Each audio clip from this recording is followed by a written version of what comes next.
وعلى آل محمد. يا ربي صل على نبيك دائما، صل على نبيك دائما، وبعث هذه الدنيا، وبعث يا ربي صل على نبيك دائما، صل على نبيك دائما، وبعث هذه الدنيا، وبعث ثاني.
الله أكبر،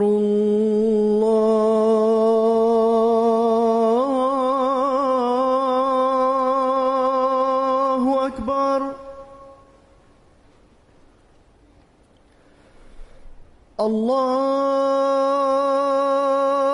أكبر،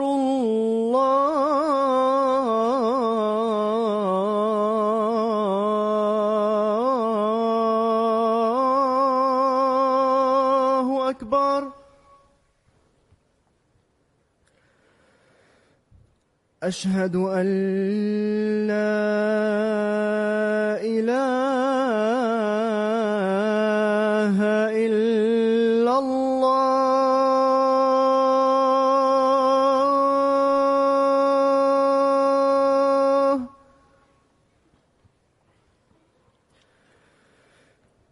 أشهد أن لا إله إلا الله.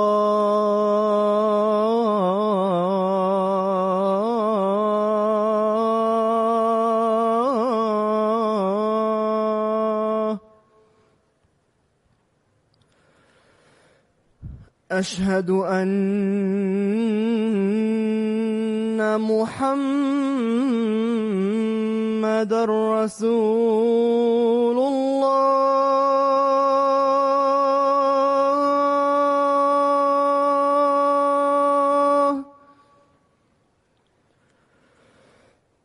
أشهد أن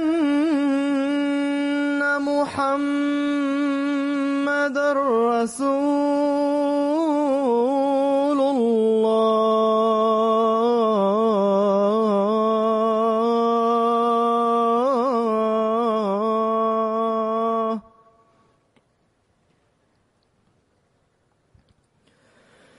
حي على الصلاة. حي على الصلاة.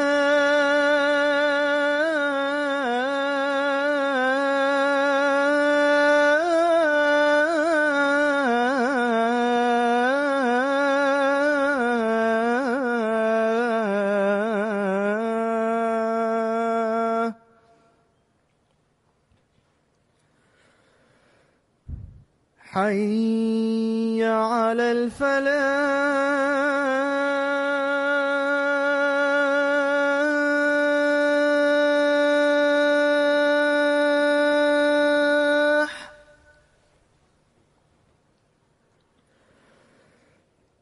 حي على الفلاح.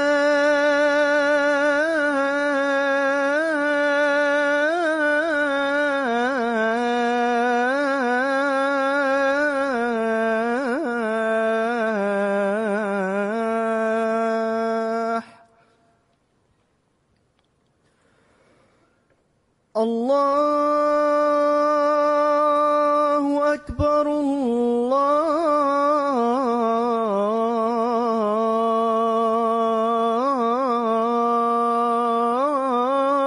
الله أكبر. لا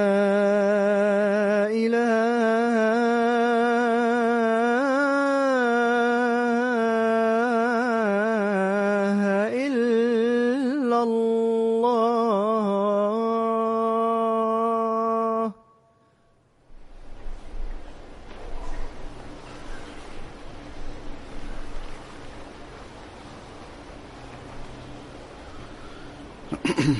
السلام عليكم ورحمة الله.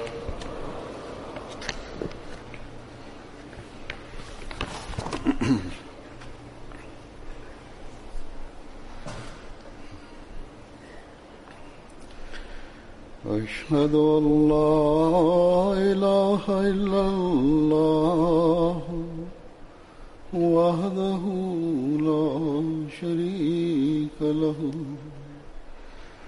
وأشهد أن محمدا عبده ورسوله. أما بعد فأعوذ بالله من الشيطان الرجيم. بسم الله الرحمن الرحيم. الحمد لله رب العالمين الرحمن الرحيم مالك يوم الدين. إياك نعبد وإياك نستعين. اهدنا الصراط المستقيم صراط الذين أنعمت عليهم غير المغضوب عليهم ولا الضالين.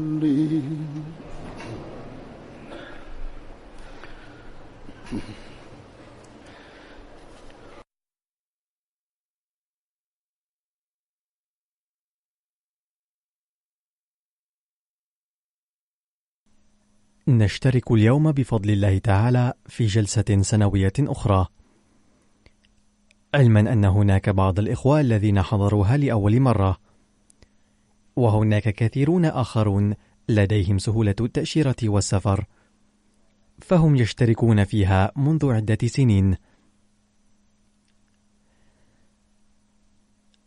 ومن سكان بريطانيا أيضا الذين سيشتركون فيها لأول مرة، وهم الذين جاءوا إلى بريطانيا قبل فترة قليلة واستقروا فيها. أو هناك بعض صغار الذين سيستفيدون من جو الجلسة لأول مرة بعد بلوغهم سن الرشد. فعلى جميع الحضور أن يسعوا جاهدين للاستفادة من الجو الروحاني لأيام الجلسة الثلاثة، ويجب أن يستمعوا لبرامجها كلها بإنصات وانتباه. عندها فقط يمكنهم الاستفادة من الاشتراك فيها، ويكونون ممن يحققون هدف المسيح الموعود عليه السلام من عقدها.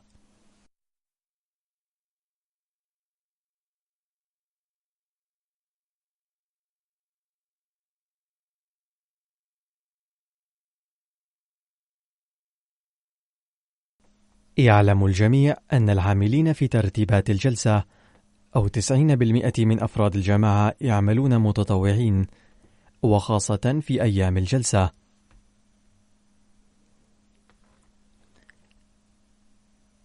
لذا يمكن أن تبقى فيها بعض النقائص والتقصيرات.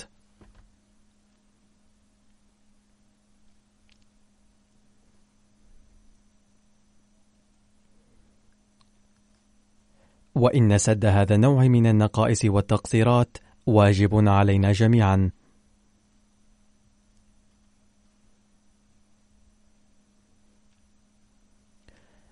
فكما سيفحص العاملون أعمالهم وسيسعون جاهدين لسد النقائص، كذلك على الضيوف والحضور أيضا أن يغضوا الطرف عنها، وحيثما كان العاملون بحاجة إلى مساعدة فليتقدموا لمساعدتهم.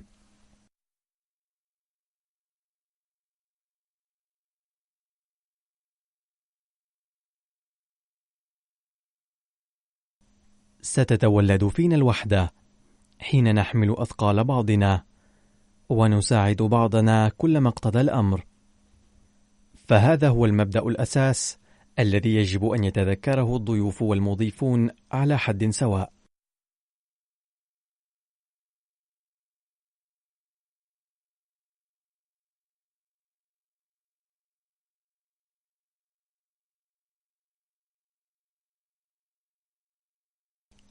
إنني عادة أذكر مسؤوليات العاملين وواجباتهم في خطبة الجمعة التي تسبق الجلسة،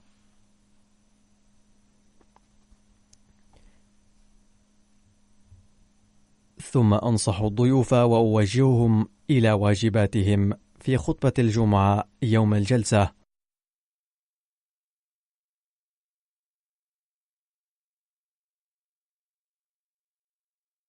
هذه هي مزية جلساتنا، بل مزية نظام الجماعة، فنستطيع أن نعيش بحب متبادل إذا أدرك كل واحد منا واجباته ومسؤولياته وأداها على أحسن وجه.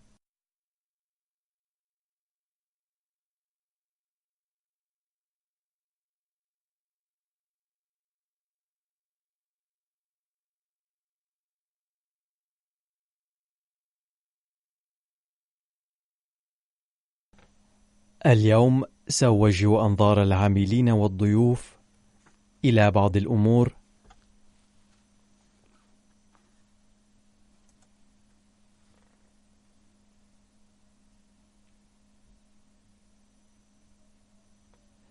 لم أخاطب العاملين في الخطبة الماضية، غير أنني نصحتهم ببعض الأمور يوم الأحد الماضي بمناسبة فحص ترتيبات الجلسة، وأرشدتهم إلى كيفية العمل والتصرف.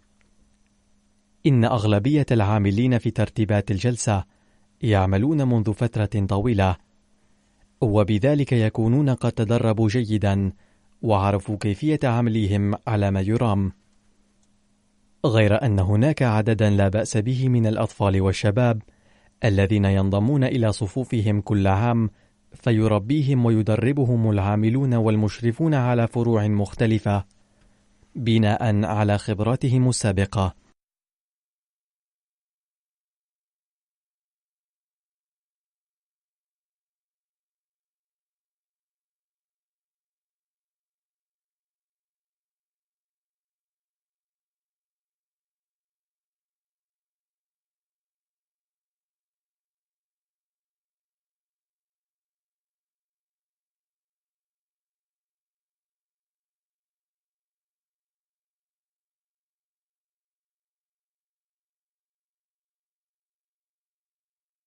ولكن هناك بعض الأمور الهامة نسبيا وتدعو الحاجة إلى التذكير بها، لذا سأوجه اليوم أنظار الضيوف والمضيفين إليها.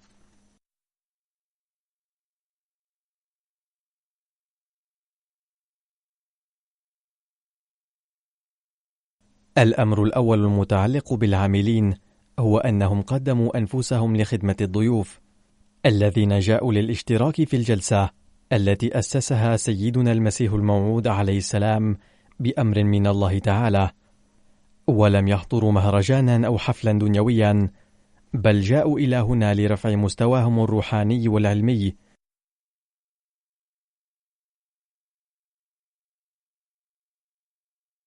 وأتوقع أن هذا ما يفكر به كل واحد من الحضور، وإلا فإن حضورهم الجلسة عبث محض.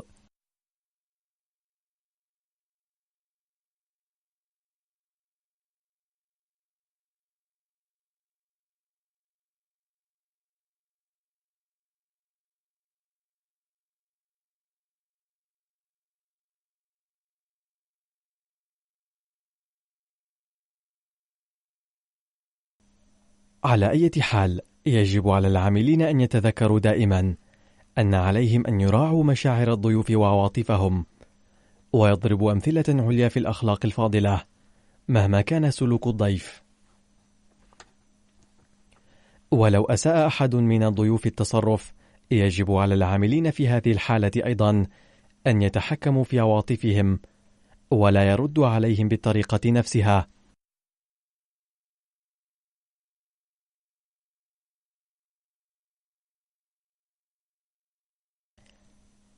فما دام قدم كل عامل نفسه لخدمة الضيوف لوجه الله، فليتحمل لوجهه سلوكا غير لائق من الضيوف إن صدر من أحدهم.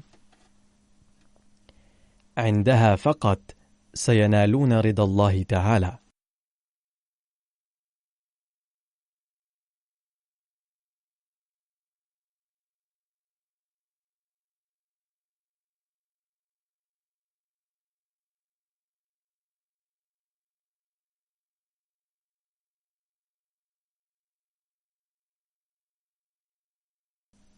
كيف كانت أسوة النبي الذي نؤمن به تجاه الضيوف من المدينة التي كان يسكنها والذين كانوا يأتونه كل يوم، علما أنهم ما كانوا يأتونه مرة في العام فقط مثل مناسبة الجلسة، بل كانوا يزورونه كل يوم، بحيث كان النبي صلى الله عليه وسلم يدعوهم أحيانا للطعام نظرا إلى فقرهم. فكان بعضهم يجلسون لفترة طويلة خائدين في الأحاديث، وبذلك كانوا يقلون بأوقات راحته صلى الله عليه وسلم. ومع ذلك لم يقل النبي صلى الله عليه وسلم لأحد منهم ولو مرة ألا يأتوا مبكرا لأنه مشغول، ولم يشر عليهم بالانصراف فورا بعد تناول الطعام قائلا: لا أستطيع إنجاز بعض أعمالي بسبب طول مكوثكم.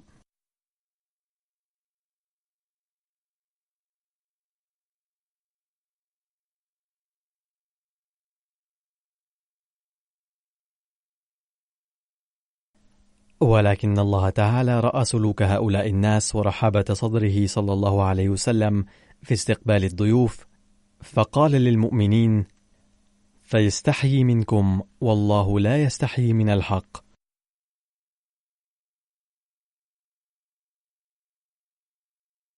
يقرأ حضرته الترجمة الأردية.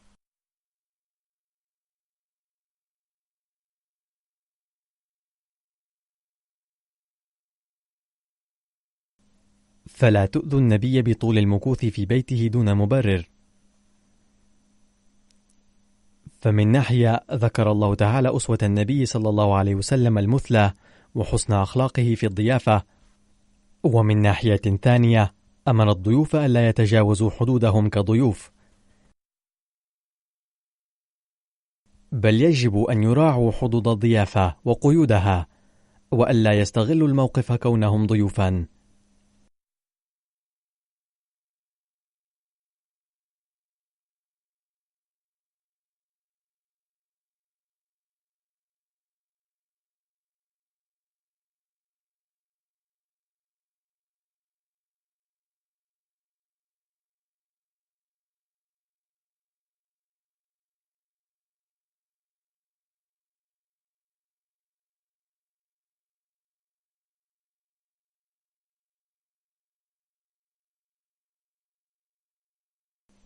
كانت أسوة النبي صلى الله عليه وسلم بحق الضيوف غير المسلمين أيضا ورحابة صدره مما يجعل الإنسان في حيرة من أمره.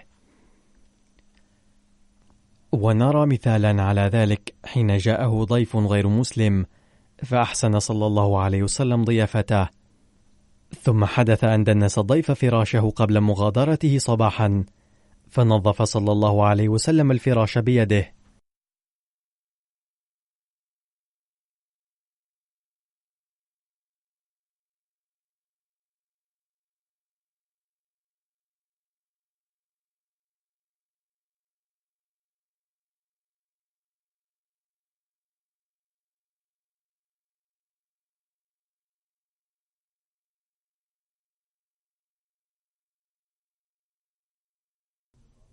سأل الصحابة رضوان الله عليهم أن يتيح لهم أيضا فرصة الخدمة، فلماذا يكلف نفسه؟ فقال: كان ضيفي، ولذا سأرفع حدثه بنفسي. هذه هي أسمى أسوة لا ينافسه فيها غيره. يحضر جلساتنا الأحمديون وغيرهم، وكل القادمين هم حائزون على أسمى الأخلاق، ويأتون من أجل تعلم الدين أو من أجل الحصول على المعلومات عن الأحمدية، أي الإسلام الصحيح. ففي كل واحد ضعف بشري، وإذا صدر من أحدهم أي تصرف غير لائق أو تجاوز فلا يسعنا القول إنهم سيء الأخلاق أو نياتهم غير سليمة، فهي من ضعف بشري ويجب أن نتحمله.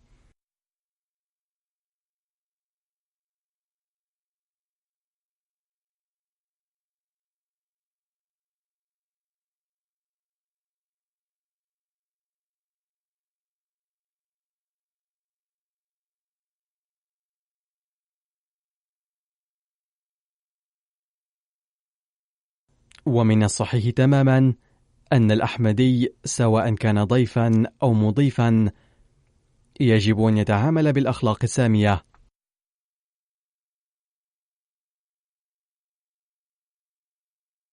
أما الذين تقدموا لخدمة ضيوف الجلسة تطوعا يجب أن يبدوا أسمى الأخلاق من غيرهم، فإذا اتسم العاملون بالصبر وسمو الأخلاق فسوف يخجل مخاطبهم من تلقاء نفسه.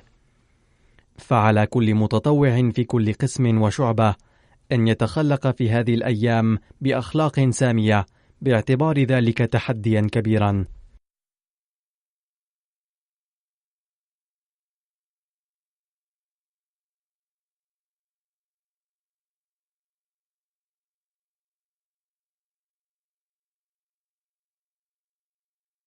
لقد قال الله تعالى في القرآن الكريم لافتا أنظارنا إلى ذلك: قولوا للناس حسنا، أي تكلموا مع الناس كلاما لطيفا وبرفق ولين. فهذا هو الأمر الأساسي الذي لا بد منه لإظهار الأخلاق الفاضلة والقضاء على النزاعات والخصومات. وهذا المبدأ لا يتعلق بالمناسبات الخاصة فقط، بل هو دائم، وإذا تمسك به الناس دوما فلن يبقى هناك أي تجاوز أو انزعاج مطلقا.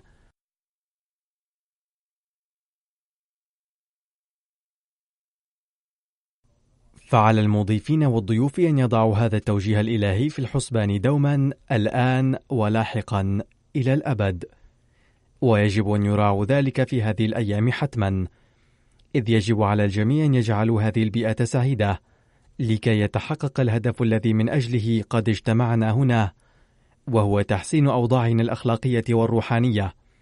وهذه الأخلاق نفسها ستقود من يأتون هنا من غير المسلمين إلى اعتناق أخلاق الإسلام السامية هذه، وسوف ينشر الضيوف والعاملون الدعوة بصمت.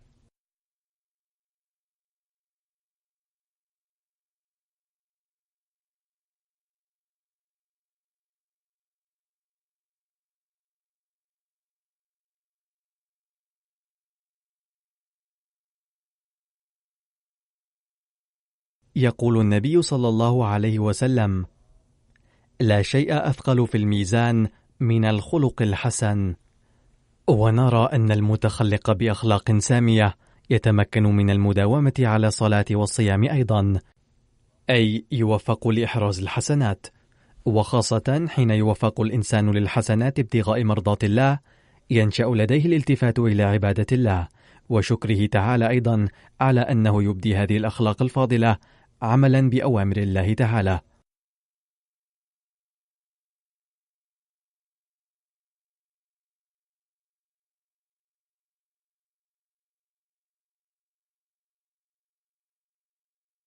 وهذا الشكر يسوقه إلى العبادة أيضا، فكأن حسنة واحدة تقود المرء إلى إحراز حسنات من مستوى رفيع على الدوام، بمعنى أن الحسنة تنجب حسنات عدة باستمرار.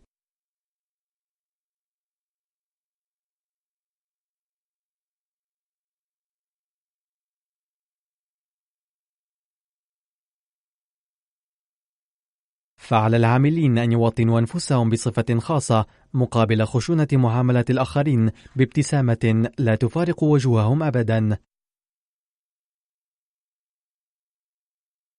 وهذه الحالة الظاهرة تؤثر في القلوب أيضا، بحيث لن تنشأ أي قسوة في القلوب أيضا، وحين لن يكون في القلوب قسوة بلا سبب فلن تصدر القرارات الخاطئة التي تصدر أحيانا في حالة الغضب.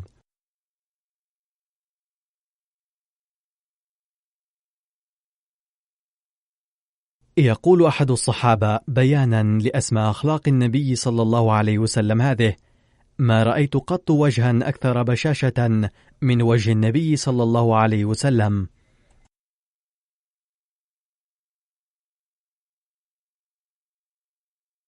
ثم إن النبي صلى الله عليه وسلم قد نصح أتباعه أن يتلطفوا، لأن من حرم اللطف والرفق فقد حرم الخير أيضا.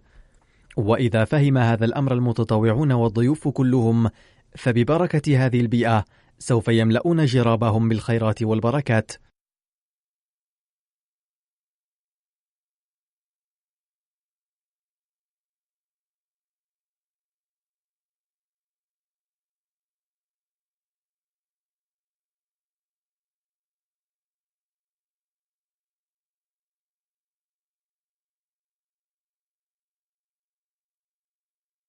المتطوعون بفضل الله يخدمون كل ضيف بإخلاص قلبي، ومع ذلك إذا خطر ببال أحد الحضور أن فلانا من الضيوف يكرم أكثر منه، فعلى المتطوعين أن يسعوا لتصحيح هذه الفكرة. لكنني أود أن أقول للمشاركين في الجلسة أيضا إن ترتيبات الجلسة الهائلة والواسعة تتم بفضل الله بواسطة المتطوعين، وهم ليسوا موظفين عندنا.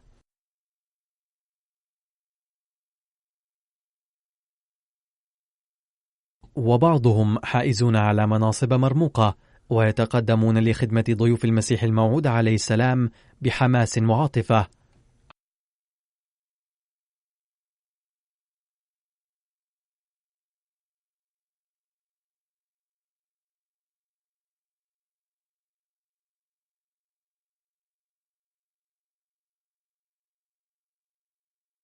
وكذلك الشباب من طلاب وطالبات المدارس الثانوية والجامعات، وكذلك الأولاد يخدمون الضيوف برغبة قلبية.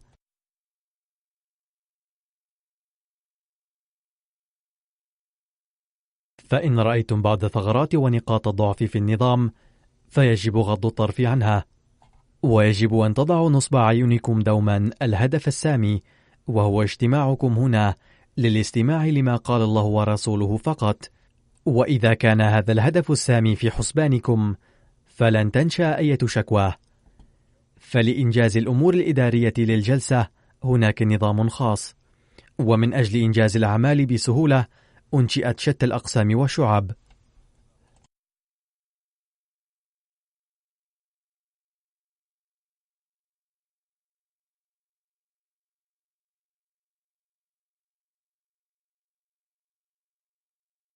فإذا رأى أي ضيف النقص في أي قسم وخطر بباله أنه لا يضيف ويكرم كما كان يجب ويستحق، فعليه أن يكتب إلى رئيس ذلك القسم فقط، بدلا من التشاجر مع العاملين.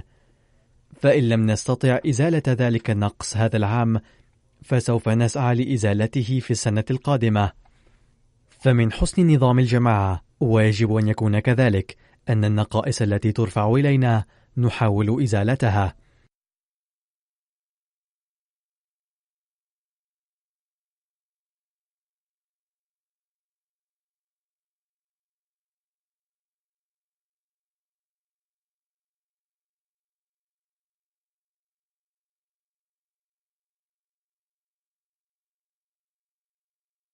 من أهم أقسام الضيافة إعداد الطعام، وحيثما تعقد الجلسات حتى الآن، وعلى الأقل حيث توجد غالبية الباكستانيين والهنود، يعد طعام معين حصرا في أيام الجلسة، ما عدا بعض الأطعمة التي تحضر للأجانب فقط، وأقصد من الأجانب غير الباكستانيين وغير الهنود، ولأن معظم الحضور من أصل باكستاني أو هندي، لذا تطبخ البطاطا مع اللحم والحبوب المجروسة والخبز. صحيح أننا نطعم الحضور طعاما نريده نحن، ولكن يجب على مسؤول الطبخ أن يتأكدوا من أن الطعام طبخ بشكل جيد، وخاصة اللحم يجب أن يكون ناضجا كما ينبغي.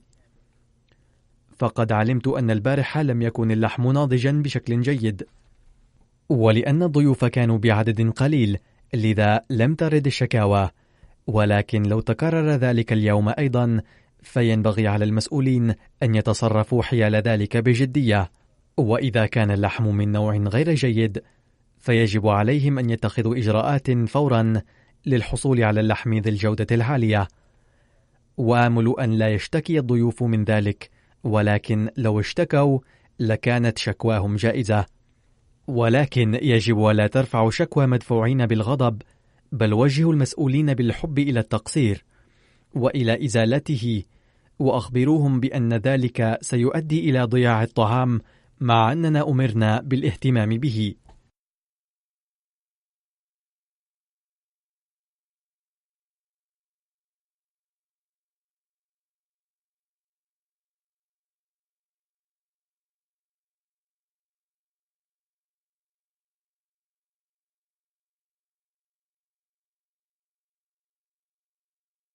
ثم يجب على حضور الجلسة أن ينتبهوا إلى قول النبي صلى الله عليه وسلم: من حسن إسلام المرء تركه ما لا يعنيه. وهذه الجلسة التي سماها المسيح الموعود عليه السلام الجلسة الخاصة لوجه الله، أحرى أن نتجنب فيها ما لا يعنينا، ونتحاشى ضياع الوقت أو إضاعته، وأن نستمع لبرامج الجلسة باهتمام، سواء أعجبتم بالخطباء أم لا. ولكن عناوين الخطابات تحدد بحيث تفيد الجميع، وكل خطاب يحوي بعض النقاط التي تؤثر في البعض حتما، لذا لو استمعتم لها بإمعان لتأثرتم. ولا تخرجوا من قاعة الجلسة إلا في حال الاضطرار الشديد. وهيئة الحضور الآن هي التي يجب أن تكون في برامج أخرى للجلسة، لكي يعلم الأطفال والشباب أيضا أهمية الجلسة، ويربطوا أنفسهم بالدين ويسعوا لذلك.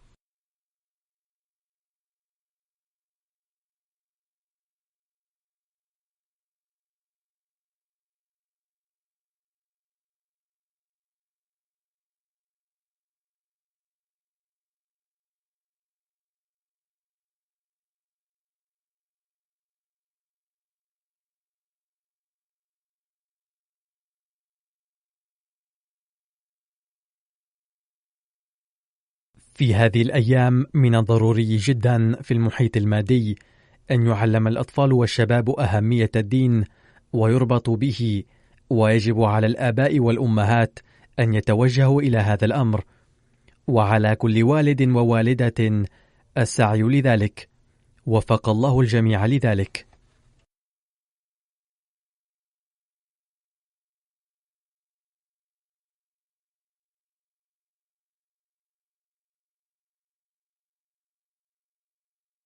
أهم شيء فيما يتعلق بالتربية والربط بالدين هو العبادة، ولذلك فرضت علينا الصلوات الخمس. ولقد جاء كثير من الناس من الخارج، فنجمع الصلوات في هذه الأيام بسبب برامج الجلسة والمسافرين، فيجب الالتزام بها أيضا. التزموا بها أنتم، واحضروا معكم أولادكم في أوقات الصلاة هنا في حديقة المهدي إن كنتم هنا.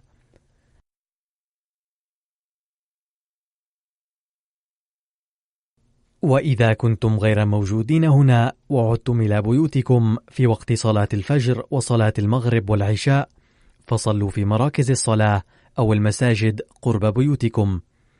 وإذا كانت بيوت بعضكم بعيدة عن المسجد أو مركز الصلاة، فعليهم أن يصلوا جماعة في بيوتهم.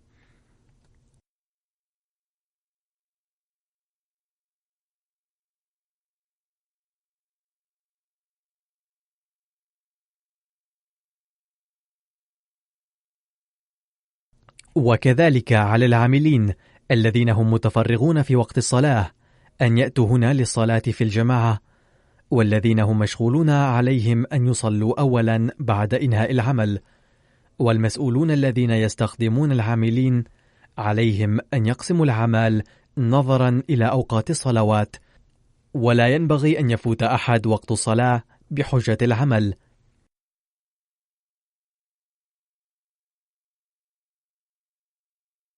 ويجب أن يتناوب العاملون العمل بحيث يجد الجميع فرصة الصلاة، لأنه إن لم نهتم بالصلوات فتذهب جميع أعمالنا سدى.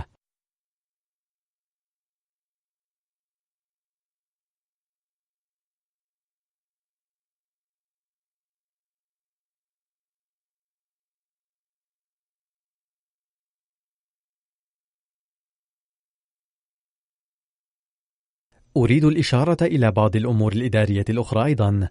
الذين يأتون بسياراتهم عليهم أن يتعاونوا مع الإدارة ويصفوا سياراتهم حيث وكما يطلب منهم.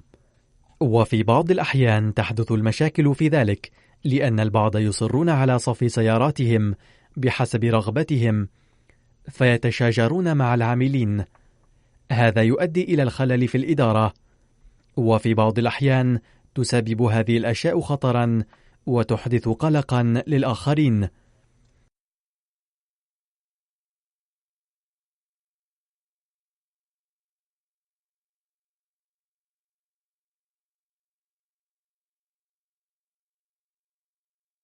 وإضافة إلى مكان الجلسة السنوية، فالذين يأتون إلى مسجد فضل للصلاة، وكنت قد واجهت العاملين يوم الأحد ليضبطوا هذا الأمر، ولكن الضيوف وحضور الجلسة الذين يذهبون إلى هناك من أجل الصلاة عليهم أن يتذكروا أن من واجبهم أن يصفوا سياراتهم في مكان لا يسد طريق الجيران ولا يسد الطريق المؤدي إلى بيوتهم لكي لا يتضايقوا. وكنت أخبرت العاملين أيضا يوم الأحد الماضي أن جيراننا يشكون من أنكم تصفون سياراتكم أمام بيوتهم بحيث تسد طرقهم فلا يستطيعون الخروج من بيوتهم أو الدخول إليها. وقال بعض الجيران: إنكم تدعون أن الخليفة يرشدكم، لأن للأحمديين صلات بهؤلاء الجيران فيذهبون إليهم كل سنة بمناسبات الأعياد ويقدمون إليهم بعض الهدايا، وكذلك يتواصلون معهم في أيام الجلسة. فقال لهم هؤلاء الجيران: إنكم تتحدثون كثيرا عن الخلافة وأنكم تطيعون جدا خليفتكم، أفلا يخبركم الخليفة عن حقوق الجيران؟ أم أنكم لا تطيعونه؟ ما قاله الآخرون عنا مخجل جدا لنا جميعا. فقد شعرت أنا بالخجل الشديد لهذا الأمر، وقولهم صحيح، لأننا إن كنا نفعل ذلك فلا بد أن يكون السبب أحد هذين الأمرين، لذا يجب أن تهتموا بهذا الأمر بشكل خاص.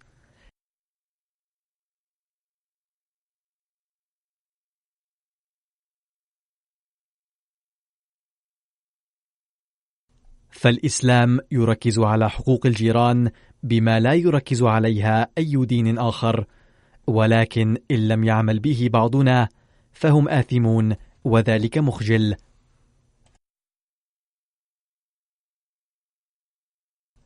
وأقول بشكل خاص للذين يأتون من خارج لندن ومن أوروبا كألمانيا وغيرها، الذين يأتون منهم بسياراتهم، عليهم الانتباه لهذا الأمر، لأن بعضهم لا يهتمون به.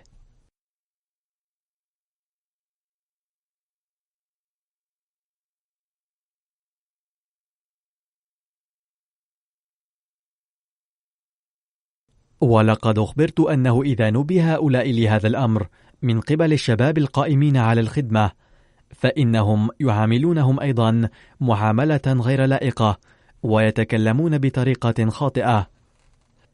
فإنهم من جهة يرتكبون جريمتين: إيقاف السيارات في مكان خاطئ والإساءة إلى الجار، ومن جهة أخرى يقضون بتصرفهم هذا ما في قلوب الشباب والأطفال من أدب واحترام للكبار، لأن هؤلاء الأطفال أيضا سوف يتكلمون لاحقا بالطريقة نفسها التي ستؤدي إلى معاملة الناس بصورة غير لائقة. فلماذا توقعون هؤلاء الأطفال في الابتلاء والامتحان؟ لا جدوى لمن تصدر منه هذه المعاملة من الإنفاق الكثير وتجاشم عناء السفر للحضور إلى الجلسة، بل كان الأفضل ألا يأتوا، فإن مثل هذا الشخص يضر بمصلحة الجار كما أنه يخالف أمر الله تعالى ويفسد تربية الأطفال كما قلت، فعليكم مراعاة هذا الأمر في المستقبل بشكل خاص.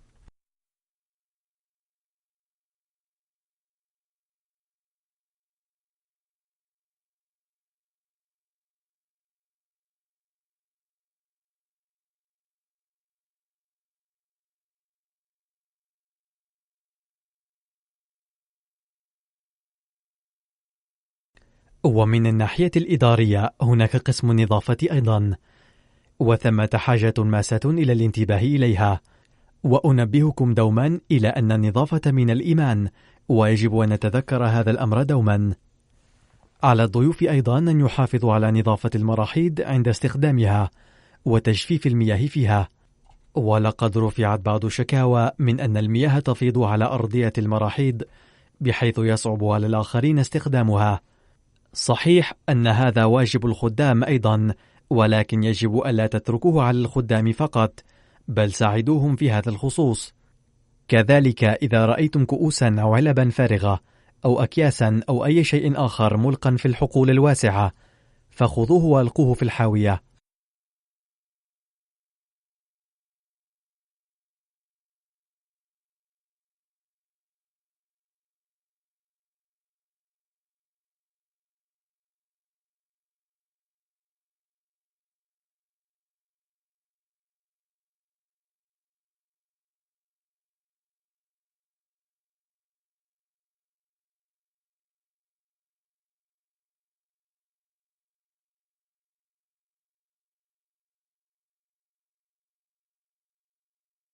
وهناك أمر آخر جدير بالاهتمام في هذه الأيام، وهو أن العشب قد جف كثيرا جراء عدم نزول المطر، فهناك خطر كبير من أن تنشب فيه النار.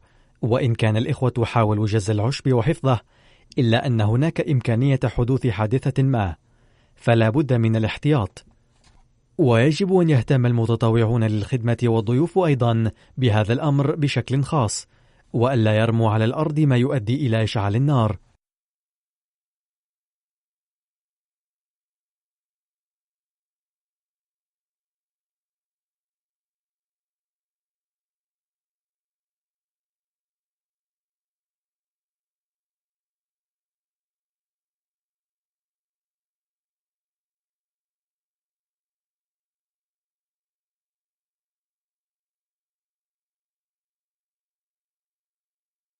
ولا بد من قول الحق، وينبغي بيانه لإصلاح العيوب وإزالتها.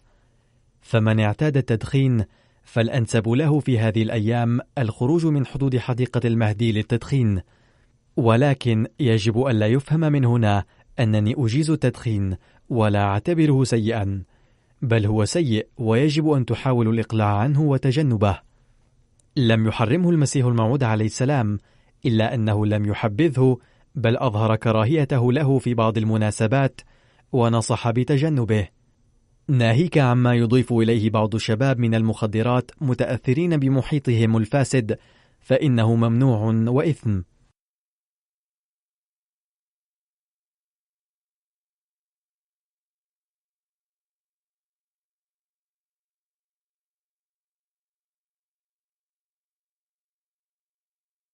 ثم ينبغي عليكم أن تراقبوا ما حولكم من ناحية الحراسة، إذ يمكن لبعض العناصر الشريرة أن تقوم بالشر في داخل مكان الجلسة وخارجها، ويجب أن تكونوا يقظين، فإن رأيتم أي شيء يثير الشكوك أو لاحظتم أن تصرفات أحد مشكوك فيها فأطلعوا عن ذلك المسؤولين أو أي شخص قريب يقوم بالخدمة. وعلى النساء أيضا الاهتمام بألا تدخل إحداهن مكان الجلسة وهي متنقبة، وأن يتم الفحص الإلكتروني للهويات على الباب الرئيس بشكل جيد، ويجب التأكد من رؤية الوجوه، وينبغي أن تسفر النساء عن وجوههن في الأماكن المخصصة لهن في الجلسة. وبما أن هناك نظاما خاصا لفحص بطاقات الدخول، مما قد يطيل هذه العملية بما قد يؤدي إلى تحمل مشقة الانتظار، فعلى الضيوف أن يتحملوها، لأن الحيطة والحراسة أمران هامان جدا.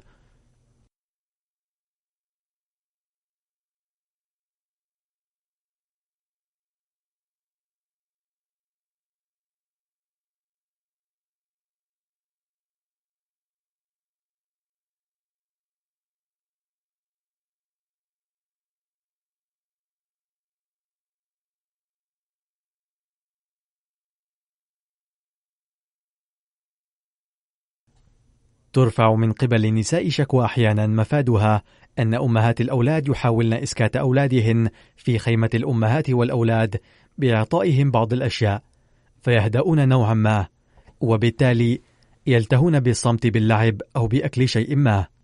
أما الأمهات فلعلهن يرين أن عليهن الآن إثارة الضجة بعد إسكات أولادهن، لذلك فإنهن لا يلبثن أن يتحدثن فيما بينهن، وأحيانا تستمر محادثاتهن أثناء خطابات الجلسة أيضا، والضجيج يعم ذلك المكان إلى درجة أن لو رغبت إحداهن في الاستماع للخطاب بإنصات فلا تستطيع ذلك.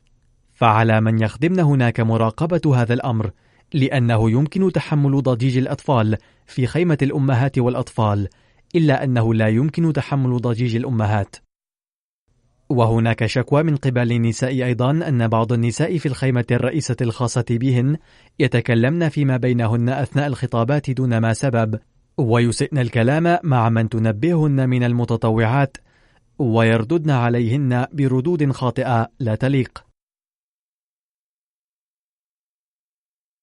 وفق الله تعالى الجميع للاستفادة من الجلسة أكثر وأكثر، ووفقهم للعمل بهذه الأمور والنصائح التي أسديتها الآن، أو التي هي مكتوبة في منشور برنامج الجلسة. ولكن يجب أن تتذكروا أمرا يحيط بكل هذه التعليمات، وهو واجب على الجميع وضروري جدا، أي الدعاء الخاص لنجاح الجلسة. جعل الله تعالى هذه الجلسة مباركة بمحض فضله، وحفظنا جميعا من كل شر، وأن نستفيض بتلك الفيوض التي اجتمعنا هنا لأجلها.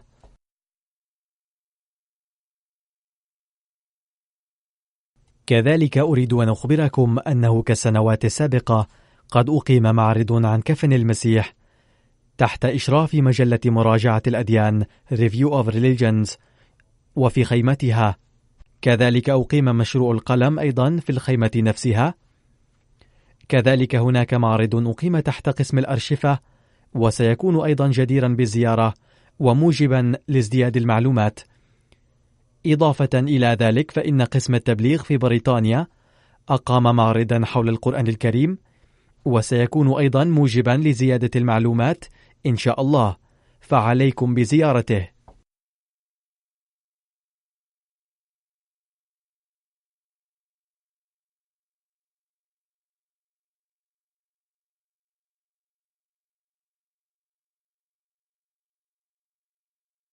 سيتم إطلاق موقعين أيضا اليوم، وهما True Islam و Rational Religion، وهناك مسابقة الخطابات على الإنترنت من قبل قسم التبليغ، ويقبل عليها المشتركون الآن، ولقد بدأوها في هذه الجلسة بوجه خاص. على أي حال، هذه هي بعض الأمور الزائدة عن البرنامج المعهودة التي تتم في مكان الجلسة، وعلى المشاركين الاستفادة من هذه المعارض والبرامج. وفق الله تعالى جميع المشاركين في هذه الجلسة لنيل نصيب من دعوات المسيح الموعود عليه السلام. آمين.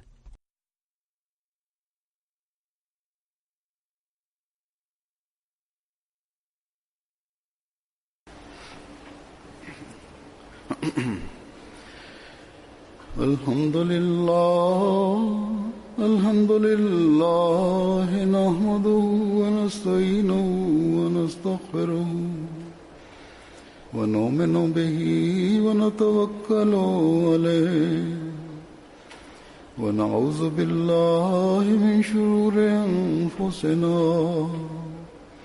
ومن سيئات أعمالنا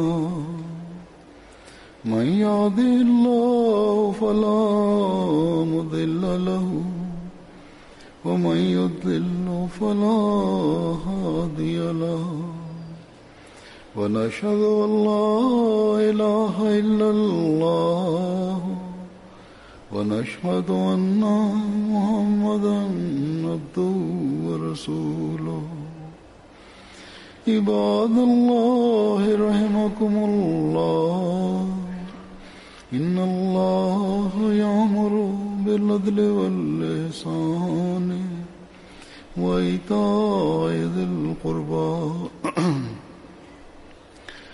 وينهى عن الفحشاء والمنكر والبغي يعظكم لعلكم تذكرون اذكروا الله يذكركم وادعوه يستجب لكم ولذكر الله أكبر